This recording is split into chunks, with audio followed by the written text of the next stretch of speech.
এ, তুমি কি তাকে নিয়ে কিছু বলতে চাও? হ্যাঁ, বলতে চাই। তো তোমার কবিতাটা শোনাও। তুমিও হয়তো একদিন প্রেমে পড়বে। তুমি কি আকাশে ভেসে যাওয়া মেঘমালার প্রেমে পড়বে না?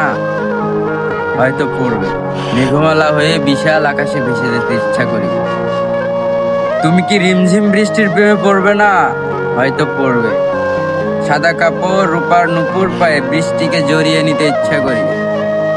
তুমি কি সেই জল জল তারকারাজির প্রেমে পড়বে না? হয়তো পড়বে। অন্ধকার তিথিতে কালো শাড়ি চোখে কাজল পরে আনমনে ভাবিতে ইচ্ছা করি। তুমি কি সেই উড়ে যাওয়া চিলের প্রেমে পড়বে না? হয়তো পড়বে। নদীর কিনারে দাঁড়িয়ে দুহাত মিলে উড়ে যেতে ইচ্ছা করি। তুমি কি নীল প্রজাপতির প্রেমে পড়বে না? হয়তো পড়বে। ফুলের সুবাস মেখে হৃদয়কে প্রফুল্ল করতে ইচ্ছা করি। তুমি কি আমি নামক নষ্ট মানবের প্রেমে পড়বে না? হয়তো পড়বে। যেই দিন সাদা কাপড়ে মোড়ানো নিথর দেহ চার বেহারার পালকিতে চড়িবে, সেই দিন হয়তো মায়াবিনী তুমিও অশ্রুসিক্ত নয়ন নিয়ে আমায় ভালোবাসি বলিবে।